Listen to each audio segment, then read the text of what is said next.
A gente vai falar sobre a Semana da Pessoa com Deficiência Intelectual e Múltipla, que é comemorada na semana que vem, entre os dias 21 e 27 de agosto. E sobre isso a gente conversa agora com Wanderson Gaburro, sociólogo e presidente da Federação das APAES aqui do Espírito Santo. Bom dia, Wanderson, seja bem-vindo.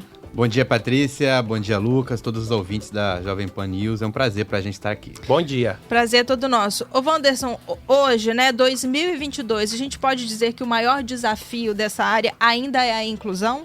Ou tem outros fatores aí que chamam a atenção? Eu acho que pode ser um primeiro ponto de partida, sabe, Patrícia? Porque muito do que a gente fala de barreiras à plena participação da pessoa com deficiência na vida, em sociedade, e chega nessa questão da inclusão, né? Quando a gente fala em inclusão, a gente está falando da possibilidade dessa pessoa participar de todos os espaços, seja ele escolar, seja de trabalho, seja ambientes comunitários, né?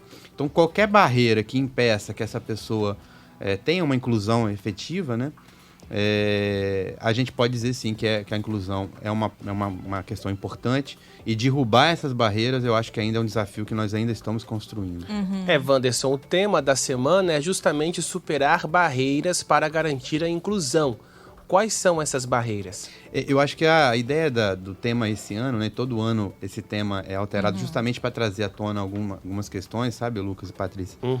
Nós temos no Brasil legislações importantes que garantem direitos às pessoas com deficiência, né? Recentemente, há pouco mais de 5 anos, nós temos a Lei Brasileira de Inclusão. Então, o Brasil, do ponto de vista normativo, ele é um país com uma legislação bastante avançada. Mas nós temos uma diferença imensa entre o que está previsto na lei e o que efetivamente acontece na prática para a pessoa com deficiência, né? Então, nós podemos citar como barreiras, desde barreiras arquitetônicas, barreiras físicas, né? A acessibilidade do ponto de vista da questão física ainda é uma questão a gente avançar, mas, sobretudo, as barreiras atitudinais. E quando a gente fala de pessoas com deficiência intelectual, que é o nosso público, né? Pessoas com autismo, deficiência intelectual de um modo geral, muitas vezes deficiências não visíveis, né? As barreiras atitudinais, elas ainda estão muito presentes, né? Então, preconceito, discriminação, e muitas vezes até discriminação ao reverso também, né? Porque superproteção também atrapalha muito a pessoa com deficiência, né? Então, também é uma forma de barreira. Nós não queremos nem preconceito, que nós precisamos combater como crime, mas também nem superproteção. As pessoas com deficiência, elas são sujeitos de direito, né? Tem que ter o seu espaço e tem que ter os apoios para que chegue nos espaços, né? Eu até vi semana passada nas redes sociais uma mãe daqui de Vitória falando que teve uma mãe da escola fez um piquenique para comemorar o aniversário do filho, e ela descobriu que o filho dela, que é autista, foi o único da sala de aula que não foi convidado, né? Então são pessoas adultas que acabam estimulando esse filho a crescer com esse preconceito. Teria que ser o contrário, né? Teria, e essa é a nossa grande chance, né? De mudar gerações futuras, né? A gente mudar muitas vezes conceitos de pessoas que já estão aí vivenciando esse contexto, da dificuldade que é lidar com o diferente, né? É um pouco mais difícil. Então, nossa esperança é justamente nas novas gerações. E as pessoas não aprendem, elas não nascem preconceituosas, né? Elas são construídas. Esse exemplo que você trouxe, ele é importante.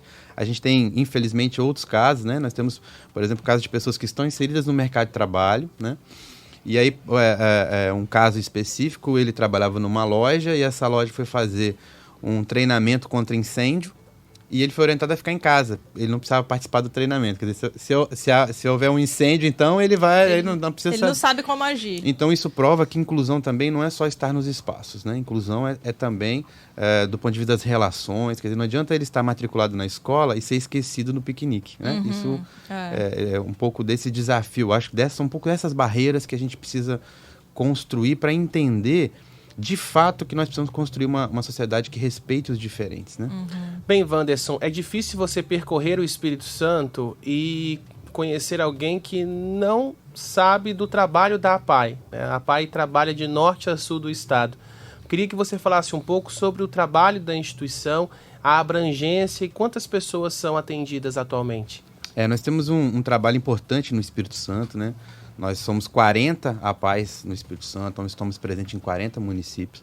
Atendemos mais de 10 mil pessoas com deficiência intelectual, né? Síndrome de Down, autismo, paralisia, todas as deficiências que são deficiências intelectuais. Nós temos mais de 2.500 profissionais, né? São mais de 3.000 voluntários. Então, o movimento apaiano ele é basicamente formado por voluntários no seu corpo diretivo, né? Mas tem uma equipe técnica muito qualificada para executar as ações nas 3 principais áreas: saúde, assistência e educação, né? Estamos aí no Espírito Santo há mais de 57 anos, né? E com a felicidade de ser um dos principais movimentos sociais do Espírito Santo, né? Então, a APAI não é do governo, né? Ela é uma instituição privada, é uma associação com fins públicos, né? Formada por pais, por amigos, por parceiros. Temos parcerias importantes com o poder público, mas dependemos muito da participação da sociedade e devolvemos a essa sociedade um trabalho de transformação social importante.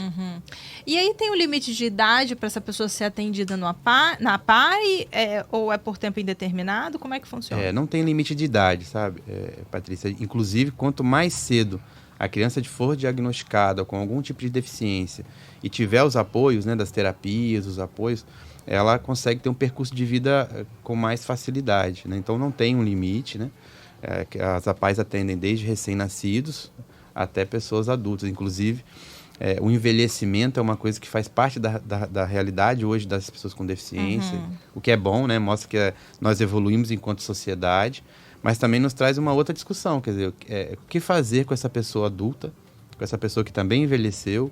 Muitas vezes os pais já faleceram, né, que são os principais cuidadores. Então, discutir o envelhecimento da pessoa com deficiência também está na nossa vertente. Então, não tem muita faixa etária, né? Desde recém-nascido até os adultos, cada um recebe um tipo de programa diferente, dependendo aí das faixas etárias e da necessidade, né? Wanderson, quais são os maiores desafios, os maiores obstáculos para a APAI crescer, abranger o atendimento no Espírito Santo?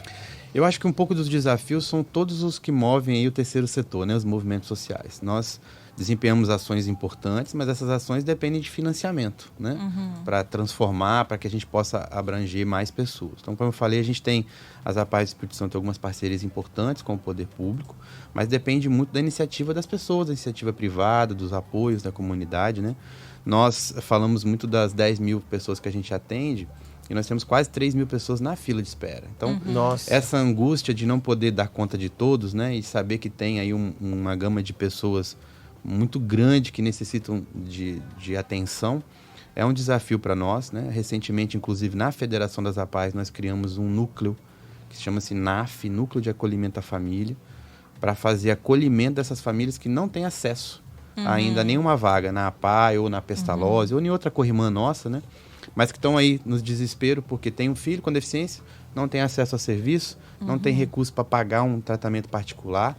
Então, para essa família, enquanto ela não alcança aí nenhum serviço, nós criamos esse serviço de acolhimento, tem um profissional nosso lá que vai fazer por teleatendimento, pelo menos orientações básicas, escuta dessa família.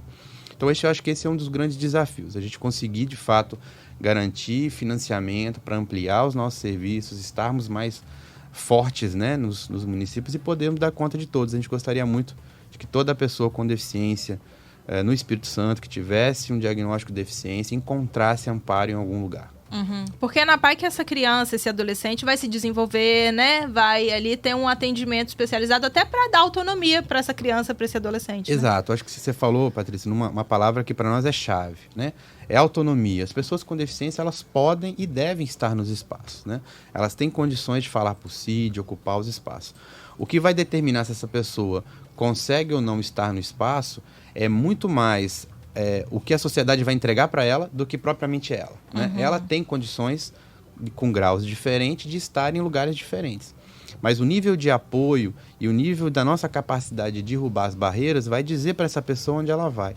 Então, quanto mais cedo ela chegar na APAI, né, ou em outra instituição corrimã nossa, né, ela vai receber lá, do ponto de vista da saúde, por exemplo, toda a parte de reabilitação, né, com os profissionais, para garantir a possibilidade de reabilitação, atividades na área da educação, atividades na área da assistência, atividades lúdicas, atividades recreativas, atividades de qualificação profissional. Esse é o nosso trabalho. Inclusive, na educação, né, todas as pessoas com deficiência que a gente atende na educação estão matriculadas na escola regular. 100% dos alunos lá. Nós fazemos no contraturno o apoio, justamente o apoio ao processo de inclusão, que a gente chama de AE, Atendimento Educacional Especializado. Então, nós somos isso, somos esse apoio, tentamos levar as ferramentas importantes para que essa pessoa se desenvolva cada um na sua capacidade, né, na sua potencialidade. Sim. Como é a vida, né? A gente na vida típica, digamos assim, a gente também, cada um alcança um espaço, outros alcançam outros, né? Então, claro. O que vai determinar muito isso é o nível de apoio que essa pessoa com deficiência vai ter para conseguir ter a sua autonomia e desenvolver sua vida. Wanderson, fala um pouquinho da programação dessa semana, não é? A semana que garante para visar, né, vislumbrar a inclusão das pessoas com deficiência intelectual. É uma semana toda especial e tem até entrega de prêmio. Exato. Para a gente, como a gente iniciaram falando, é uma semana muito importante justamente para dar visibilidade à causa, para a gente reforçar conceitos, né, debater o empoderamento das pessoas, derrubar barreiras, né? As APAES do Estado, todas têm sua programação, então é uma programação muito extensa, né? A semana toda com atividades que vão desde atividades recreativas da própria instituição a atividades em sociedade, palestras, workshops, né? Movimentação, mobilização de rua, para que a gente possa falar da nossa causa. E nós, enquanto Federação do Estado, temos no dia 25 a entrega do nosso prêmio Maria Luísa Dadalto, que foi criado justamente para ocupar esse espaço da semana, para que a gente possa premiar pessoas e instituições que têm um trabalho importante de destaque na área da pessoa com deficiência, mas para ser o nosso momento de visibilidade da nossa causa, de que a gente possa falar e mostrar essa nossa causa. Então, no dia 25, temos esse prêmio comemorando aí. E, de forma geral, uma semana muito extensa aí nas APAES, né? Eu convido a todos que quiserem, que puderem, estar conosco nesses momentos, acompanhar a gente nas redes sociais, acompanhar as APAES, participarem, porque eu tenho falado, sabe, Patrícia e Lucas, a responsabilidade de construir uma sociedade melhor, ela não é só nossa.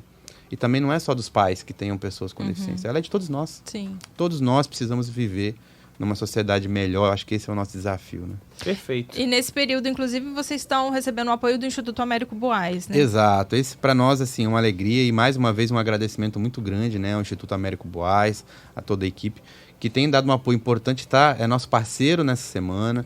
É um parceiro, não só agora, né? Um parceiro histórico do movimento apaiano. E a gente tem essa grata felicidade, né, de receber esse apoio tão relevante, tão importante, que vai potencializar muito a nossa causa e aquilo que a gente faz, né? Inclusive, é um dos nossos homenageados aí no dia 25, né? A gente tem a gratidão e a felicidade de homenagear o Instituto pelo trabalho que vem sendo feito. Wanderson, como o ouvinte que está acompanhando o Pan News Vitória agora pode ajudar alguma APAE? Ele pode, primeiro, procurar diretamente a APAE do seu município, né? Nós temos aí em 40 municípios. Pode procurar, são várias formas de ajudar, né? Não só financeira, mas muitas vezes doar o seu tempo, o seu voluntariado, seu apoio, né, à instituição. Pode seguir a gente no nosso site, www.apaes.org.br. Lá tem a possibilidade de também fazer doações para as APAES, né? Nas nossas redes sociais, através dos nossos parceiros também. Nós temos parcerias importantes. A pessoa pode doar para as APAES, por exemplo, em cada agência do Correio. Pode chegar na agência Correio e doar para as APAES. Pode doar para as APAES através da conta de energia elétrica, pode autorizar a doação. E outros canais digitais.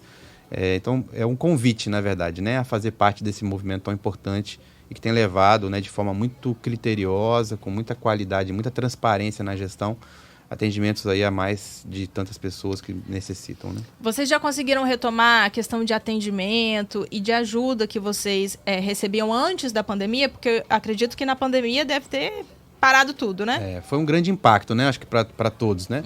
Nós tivemos 2 impactos que eu acho que foram fundamentais para a gente ao longo da pandemia. Um é do ponto de vista financeiro, efetivo, né? A maioria das parcerias que as APAES tinham com o poder público se mantiveram, mas boa parte das iniciativas aí de arrecadação não puderam ser feitas, né? Até foram feitas de uma outra forma, com lives, mas não atingiram os mesmos objetivos. Então, nosso desafio agora é retomar esses parceiros. E o segundo desafio que nos chamou muita atenção foi reorganizar o nosso atendimento ao longo da pandemia, porque nós, em momento nenhum, fechamos as portas. Nós, em momentos nenhum, deixamos de atender as pessoas. Migramos todo o nosso atendimento para o online, né? Para o semipresencial. E conseguimos estar de mãos dadas aí com essas famílias ao longo desse período, que foi muito difícil. A taxa de óbito na pandemia para as pessoas com deficiência, de um modo geral, no Espírito Santo, foi quase 3 vezes maior do que a média geral. Que é um grupo de risco, né? Exatamente por ser um grupo de risco. Não pela questão da deficiência em si, mas por todas as comorbidades associadas, né? Então, foi um período, e tem sido, né, que nós estamos ainda nessa retomada, os atendimentos já 100% presenciais, mas nessa retomada e nesse convite à sociedade a estar conosco novamente. Tá certo. Wanderson Gaburro, sociólogo e presidente da Federação das APAES aqui do Espírito Santo, muito obrigada pela sua participação e até uma próxima oportunidade. Pode ficar à vontade para voltar para falar sobre o trabalho da APAE aqui no estado. A gente que agradece, né, imensamente a PAN por ter aberto a possibilidade para a gente. Mais uma vez, a gente agradece muito o Instituto Américo Boás, o Grupo Boás como um todo, um parceiro importante das APAES. Obrigado pelo espaço, por a gente poder estar falando um pouquinho dessa nossa luta diária. Nós que agradecemos. Conte conosco, assim como muitas famílias contam com as APAES pelo Espírito Santo. Um abraço, Gaburro. Obrigado.